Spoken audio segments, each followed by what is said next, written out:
Greetings, everyone. This is Rock and Roll Spot coming at you with the weekly comic book roundup. We are admitted to this week's DC books. Now it's time to move on to this week's Image books, and actually we've got a fairly good for Image. We've got a fairly good sized haul. Let's start things off though with Transformers number 18. So, where we left off, the two factions of the Decepticons, Starscream's faction consisting of Astro Train and the Combaticons, and Soundwave's faction consisting of his tapes and primarily, and the Constructicons were fighting out over in Seattle, and the Autobots were attempting to evacuate the city. On Cybertron, Elita had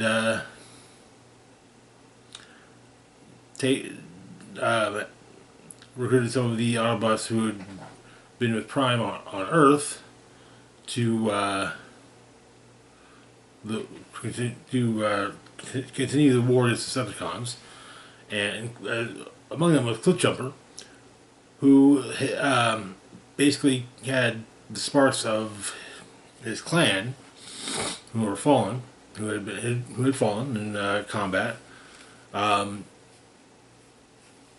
and combined them to create a new Autobot, and also. Carly, Spike, RC, Beachcomber, and Ultra Magnus were on Earth, not involved in the fight. So the issue opens on Cybertron. The Elita's faction is pinned down by the Decepticons, and it seems like they're really the signs are close to the farm, if you get what I'm saying. But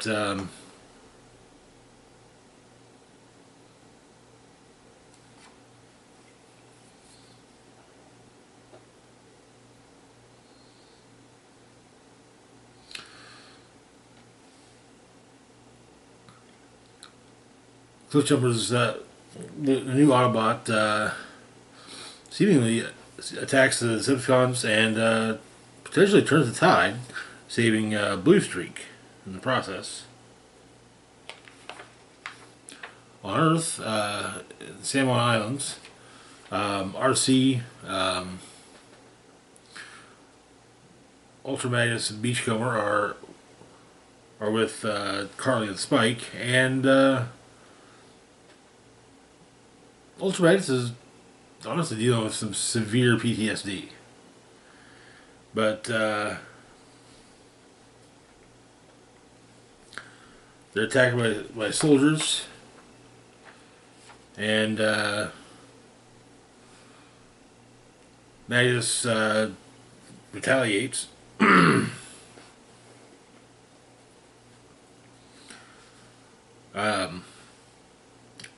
Beachcomber takes Spike. RC tries to save Carly, but Carly's captured by the soldiers, as is Ultra Magnus, and it's unclear if RC is alive or not. In Seattle, the Autobots are continuing their attempted evacuation, but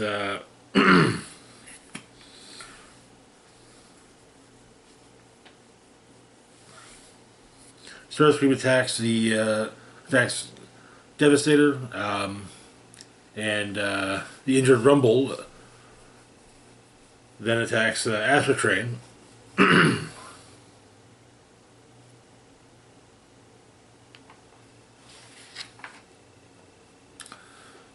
Bruticus, the combined Combaticons, um,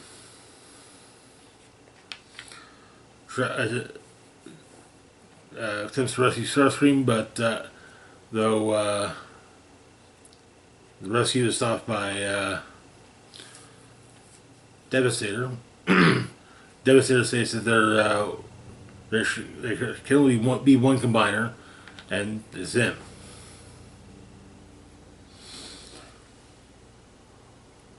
Soundwave and Starscream fight each other, and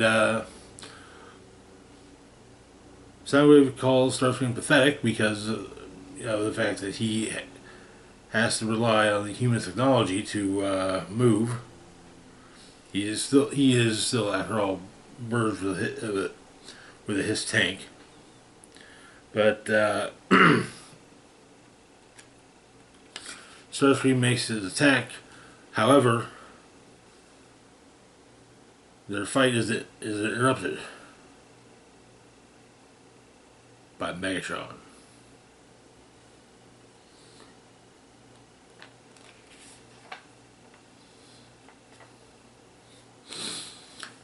Megatron heals Ravager, and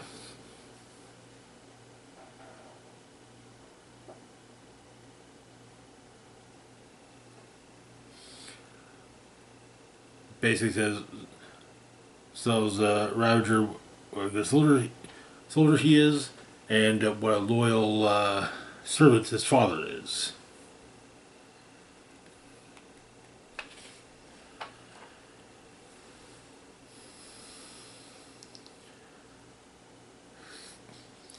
Starscream is basically ignored, but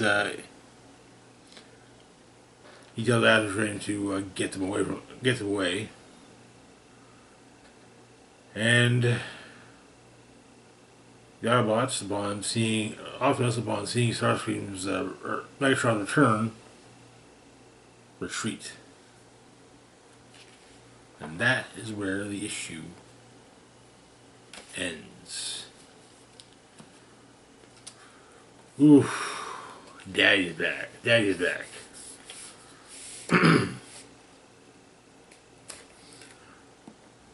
The Decepticon Civil War just got a whole lot messier. Which brings us to our last equipment. We've got Void Rivals, number 17. Where we left off, Selena had found Zerna.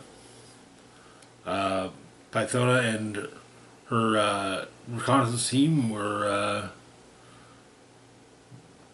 on the trail of a strange ship, a strange spiral shaped ship. I believe it belongs to the Quintessons. And Derek had been caught by his father amongst a group of Unity activists. So the issue opens with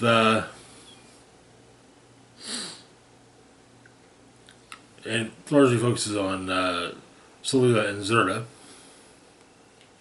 And it is Zerna.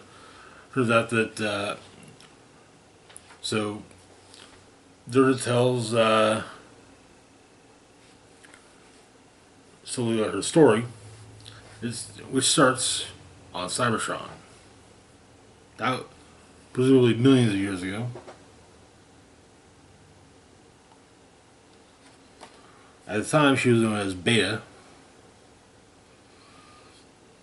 but Cybertron was basically under the thrall of the Quintessons, or the Quintessons,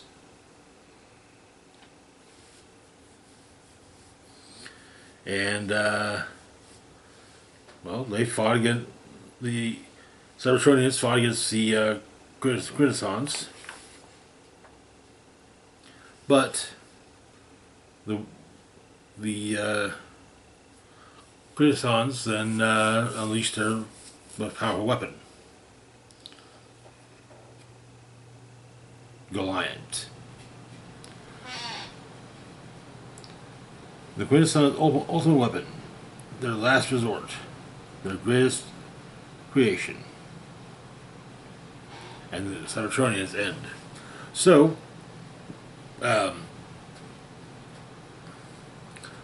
Zerda took escaped from Cybertron to draw Goliath out, and drew to a star. The star was so Goliath started consuming the star, and so and Zerda created the sacred ring, which held a black hole, and Goliath was eventually sucked in. Zerda continued to influence society. The Tronians, of course, took their name from her. The Argorians seem to be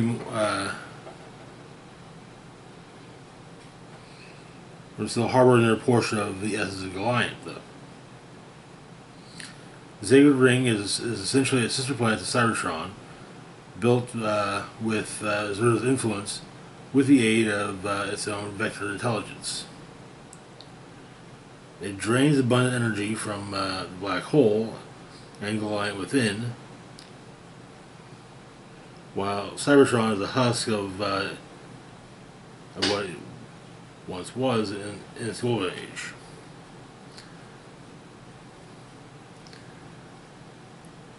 But their time of abundance is coming to an end, and Goliath is drained. The plan has worked, but is nearing its final stage, unity. The Argorians and the Tronians were divided to separate Goliath's essence to maintain Goliath's slumber. And then the idea is to destroy Goliath at his weakest point. And Scylla is told by Zerda to unite the people of both worlds.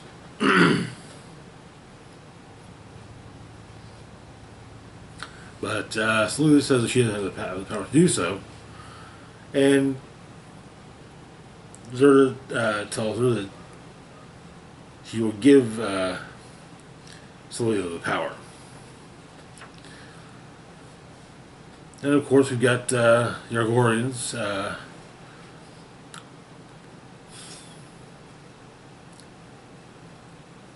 Derek's father is pissed. And he explains that Goliath must be contained. That's why unity can't happen. It needs...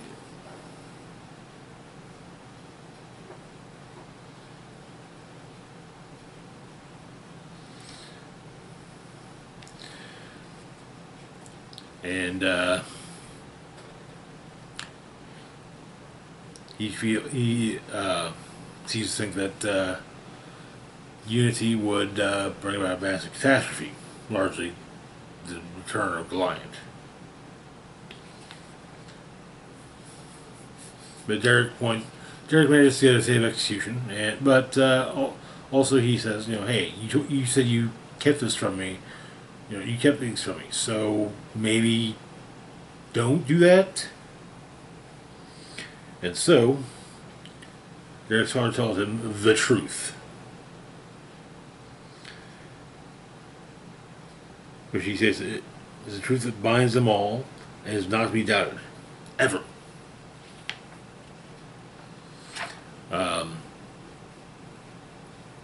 The Autobots that are on the guests of Argoria are are catching up.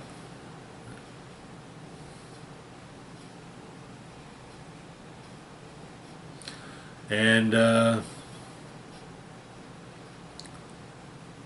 Pythona orders her ship to pursue the spiral-shaped ship, presumably, like I said, presumably the Quintessence ship.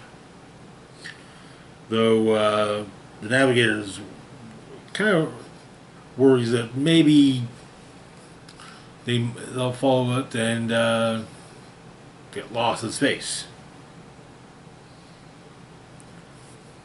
But Pythona says that tells to Gregorio of Globulus and Kovala to follow the ship.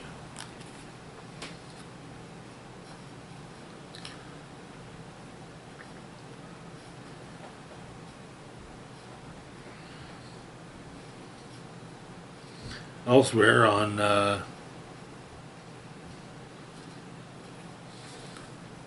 Zetronia, Zetronian enforcer is slicing their way through various components with but the audience, the child named Ultim. But it's discovered that Premier Zalak disappeared months ago.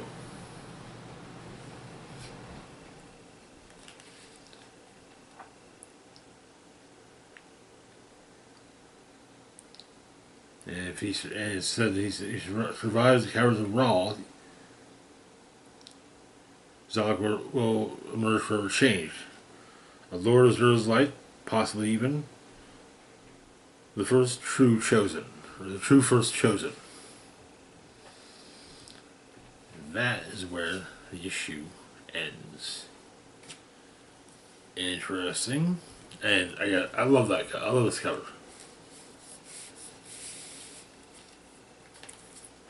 Yo, good look. Pythona getting the spotlight. But anyways, that's it for now. As always, feel free to like, share, and subscribe. Links to my Facebook, Blue Sky, Instagram, Mastodon, Twitter, Patreon, PayPal, can be found in the description box down below. This is Rock and Roll's Box signing off saying, live long and rock hard.